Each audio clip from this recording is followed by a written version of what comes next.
Surveying your clients can be the biggest mistake you ever make when it comes to designing a better product or service for your business, for your company.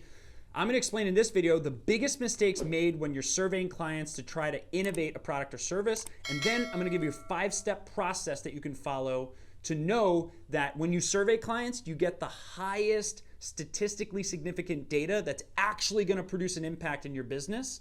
Okay. And here's the thing. There's a lot of books written about this, like Reid Hoffman, the founder of LinkedIn, wrote a book, Blitz Scaling, Masters of Scale. Like a lot of the tech company founders, they know the importance of surveying clients and constantly looking at user behavior to drive product innovation, right? But there's limits to this. Like Henry Ford, for example, if he would have listened to everyone, they would have said they wanted a faster horse and buggy, right? He wouldn't have invented a car, right? So you can't just listen to clients and customer feedback in order to design a product. You also have to think about what do they not yet know that they need. So I'm going to explain those pitfalls along with the 5-step process you can follow to crush this and hit it out of the park. So let's go through some of the pitfalls and mistakes that are made. I know this personally, by the way. We did this when innovating the #1 review generation platform for attorneys called Review Judge. Ton of client feedback, which made so many product improvements successful as we built this, our first SaaS product. Also, as we built our lawyer coaching business and agency business to over just around $20 million in annual recurring revenue in just 4 years, it's this constant feedback mechanism between client feedback, innovation, and then looking towards the future and pre-predicting what they don't yet know they need, right? So I'm gonna cover this all in the video. The biggest mistake that people make is #1, trying to create a scalable client interview or surveying process, right? So you're like, how can we scale this? Can we do focus group calls? Can we like send automated emails to survey clients? Just know this, the more scalable your client research process, the less likely you're gonna get statistically significant needle moving data from your clients, right? So just think about if you got a survey from your email with no emotion tied behind it, right? You're probably not gonna respond to it. You're probably not gonna give really honest answers to it. If you were on a group call getting surveyed, are you more or less likely to be completely raw and honest when there's a group of people around you? No, of course. So when you do group calls, the honesty level drops, okay? When you do scalable surveys through email automation, the likelihood of people putting critical thought into the surveys is super low, right? And I'll explain in the 5-step process the solution to this. The second big mistake that people make is listening to every single customer's dream for what could exist with your product or service. Like people will often say when you start surveying clients, they'll say stuff like, it'd be really nice if you offered X service. It'd be awesome if you offered Y service. It'd be really cool if this function existed. What the second biggest mistake is like they're not embracing less is more. And you're thinking that if I just roll out more and more features, right, then my clients will be more and more happy. But think of all the products that you use, right, throughout the day. They're all the simplest products that require almost no brain function at all. Like boom, open Facebook, scroll through, done, right? Super simple. Breaking it down to its component parts and making it as simple as possible is something that consumers, they're not going to proactively tell you to make it, 2 clicks. They don't know what they need yet, is my point. So they're going to recommend you build more features, and that's almost always wrong. And it also takes you away within this mistake. When you build new features, it takes you away from the features of your product and the elements of your product or service that they're already not using, right? So more features takes them off of the stuff they're already not using. So just remember that. So #2 is big mistake, adding more features based on your client's dreams and all the stuff they tell you they want, right? Big mistake. Simplicity is usually the solution to that. #3, big mistake is listening to the vocal minority, right? You know, those few people that use your product or service that are loudmouths about it and have all this feedback for you, okay? That can be a huge mistake because the vocal minority is usually not gonna have the most statistically significant data, not to mention the vocal minority is usually not your right fit client. Why would you want more people who are yapping all the time? Don't you want quiet clients or quiet customers that just use your product and love it?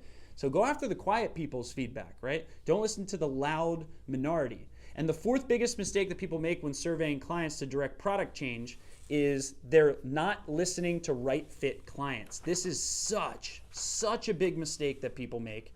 And I'm gonna teach you how to solve this. So think about the people you want to buy your product or service. Then only talk to those people. Stop talking to the people who can't afford your product or service, or you don't want more of as customers or clients. So be very selective with who you listen to. There's a good analogy here, believability weighted decision making that Ray Dalio in his book Principles talks about, right? You want believability weighted decisions, right? So I'd rather get one credible piece of feedback from someone that I know that their opinion really matters. They get 100 people opinions that don't really matter and don't have statistical significance behind them. So right fit clients is the only people that you want to really consider in a survey. All right, so let's bring you through this 5-step process now that we went through the 4 mistakes that people make. Here's the process that works well. Okay, step 1 is calling clients one-on-one, right? So like off the cuff one-on-one conversations is going to always go further than scalable interview processes, right? So when you call someone one-on-one, there's privacy, there's the ability to ask really hard questions, and there's an ability to be off the cuff, right? There's ability to get real kind of matter of fact with them and like just shoot it straight with me. Tell me the truth, right? You're able to really go into that negative territory a lot easier when it's one-on-one, right?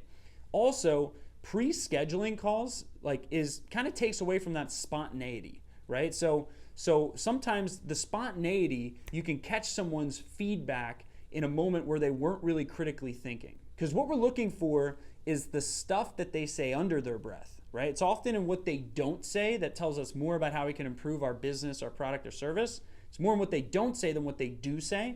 And when you have a one-on-one call, especially on Zoom, you're able to see their facial expression. You're able to see where they get a little uncomfortable and note that down rather than what they just said, right? So that's step 1, is try to do it one-on-one, a little bit ad hoc, a little bit less, not perfectly scheduled to get more honest responses. So you can go into those hard question territory, okay? Number 2 is look for a group of trends. So after you survey 10, 20, maybe 30 customers or clients of yours, then the goal is to start itemizing trends that you're seeing. Okay, we're seeing this trend, this trend, this trend, this trend. So let's say you finish with 3 or 4 trends, right? Well, that's step number 2. Look for trends, identify, 3 trends or so.